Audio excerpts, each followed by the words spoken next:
Hi and welcome to Sewing Bites. Today we're going to thread the Kenmore 385-178-28490. Kenmore likes to have these crazy long model numbers, but this is a great machine, so let's thread it. Let's start with winding a bobbin. I'm going to use some Madeira Aero Fill. Put your spool on the spool pin. Put a nice spool cap on there. Take your thread. You're going to follow the dotted line here. Put the thread under the tension disc. Make sure it's in between the disc and not under, like not in between the plastic and the metal, in between the metal and the metal, okay? So right there, and then we're going to bring the thread to the bobbin winding spindle. Put your thread in between the bobbin and up through the hole, like that. This machine takes a class 15J bobbin. You can also use just a plain old class 15.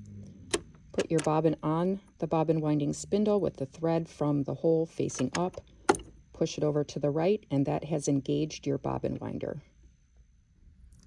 Now hold the thread straight up, and you're going to hold it, make sure when you start to wind it, the machine doesn't pull the thread out of your hand. Let the thread wrap around the core a few times, and let's wind.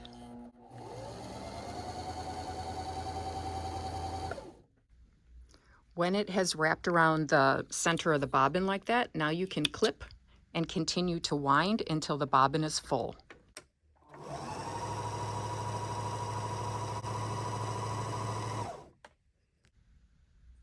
While you're winding, check to make sure your thread does not come out of this tension disc.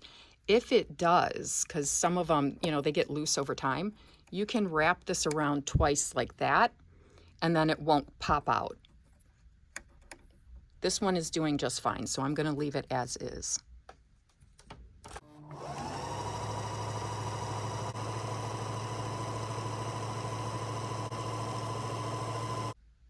The bobbin will stop when it will hesitate when the bobbin is full, so take your foot off the foot controller. You're going to pull your bobbin over to the left, take it off, and clip your threads.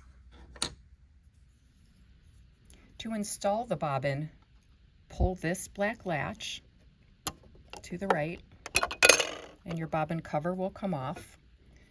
The bobbin goes into the bobbin case with the thread coming off the top and to the left like this, so that if you pull the thread, the bobbin should turn counterclockwise.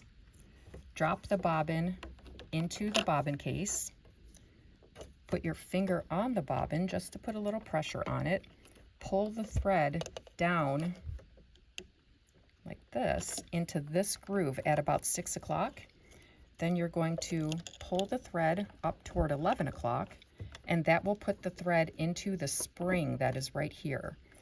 When you pull on this thread, you should feel tension on the thread. So, that way you will know that the thread is in the tension spring. When that is all set, you're going to leave it, and we're going to thread the top of the machine for sewing. To thread the top of the machine for sewing, we're going to follow this solid line. So bobbin winding is the dotted line. Threading the machine for sewing is the solid line. So take it out of the bobbin winding tension spring. Bring the thread from your spool pin under this thread guide and straight down the front groove. With the thread coming down this front groove, before you come down here and come back up, make sure your take-up lever is showing. If it's not, turn your hand wheel until you can see that take-up lever. Now take your thread down the front groove, around, from the right to the left, pull the thread toward you and straight down. Here's a close-up of your take-up lever. The reason why we take the thread from the right to the left and then toward you before coming down that same front groove is so that the thread gets past the clip that you can see right there. The thread has to be in the front part of the take-up lever, otherwise you're going to get, when you start to sew, the underside of your fabric is going to be very loopy. You'll have loops under there. So make sure your thread is fully in that take-up lever before moving on. Now with the thread in the front of the take-up lever, we're just coming down that same front groove, and there is a thread guide right here. Your last thread guide is right here. And this machine does not have a needle threader, so you are on your own with that one. Last step. Last step is hold on to the needle thread loosely. Turn your hand wheel toward you till the needle goes all the way down, all the way back up. Tug that needle thread and that loop right there. Pull that loop. That draws up your bobbin thread. Both threads go under the presser foot toward the back. Put your bobbin cover back on, and you are ready to sew. To understand your stitches, this is your stitch selector dial, so as you turn this, you'll see a little red dot moving. Where the red dot is, this is your advisor. So wherever the red dot is, you're going to be given some information about how to set up your length and your width. If I want straight stitch, it's telling me my width should be on 0. So your width is this one over here, and your length, it's recommending 2. Most of us use 2.5, but you could go 2. Length is this one right here. You change your width and your length by moving this dial here and this one for your length. So for straight stitch, I make sure the width is on 0, and I like 2.5, so I'm gonna put my length in between the 2 and the 3, and let's sew our straight. Oh, the other thing is it recommends a presser foot. So the presser foot that came with the machine, your utility foot is going to be marked with an A. So that is the A presser foot. That's the one it recommends. We are ready for our straight stitch.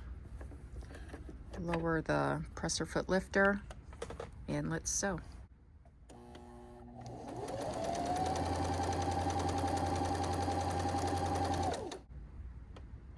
Now to back stitch, your reverse lever is on the front of the machine. This is your reverse lever. You're going to push and hold it down while sewing, and it will go backwards. Release it to go forwards again. So I'm pressing and holding my reverse, and release to go forward. Lift your presser foot, pull your fabric out. If your threads are stuck like this, it just means that you need to turn the hand wheel until your take-up lever shows on the top, then it will come out easily. And this machine has a thread cutter right here. Drag your threads across it, they will cut. There's your straight stitch. That looks very good. And my tension setting is on 5. Now this is the top of the fabric. If you saw bobbin thread on top, you would want to lower your tension setting a little bit. If you saw top thread on the bottom, you would want to increase your top tension a little bit. This one looks perfectly balanced at 5, so I'm going to leave it there. Now to go to zigzag, we're going to turn our stitch selector so that it highlights by the zigzag. It's telling us a width of 5. You can really go anywhere. You know, if you're going to do a really narrow zigzag, if you're sewing on knit, you can go width of 2, length of 2, length of 1. This is really an advisor. So we will listen to it for now. We're going to put our width on 5. We're going to put our length on 1.5. Right there. We're going to leave our presser foot on A, or use the A presser foot, and let's sew.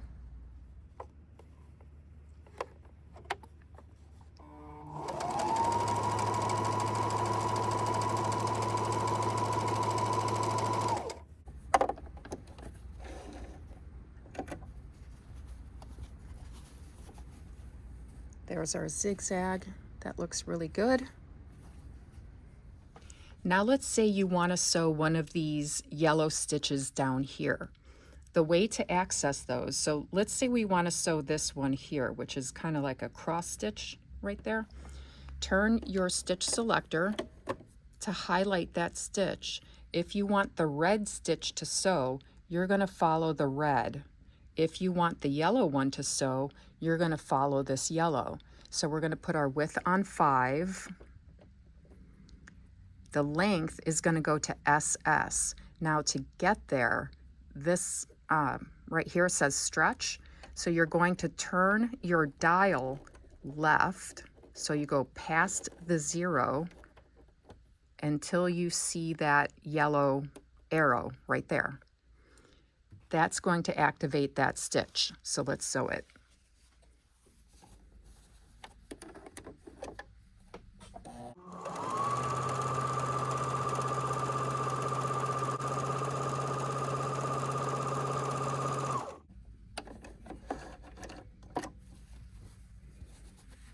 So there's that honeycomb or cross stitch, and that looks great. Now let's say you want to sew one of these satin stitch stitches over here. So we're going to go to the scallop stitch right there, and it's recommending presser foot F. I don't have that right now, but that is your satin stitch foot. It's going to have a groove on the underside of it.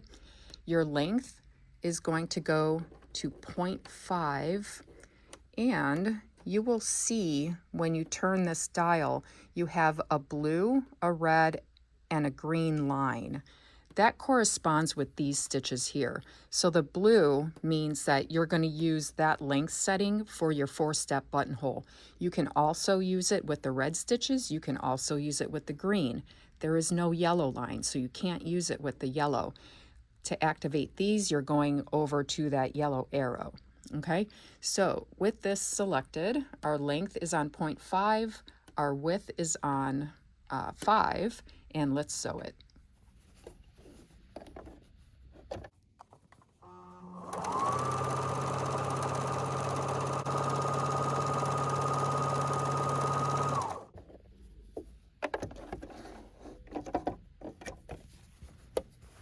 And there's that scallop.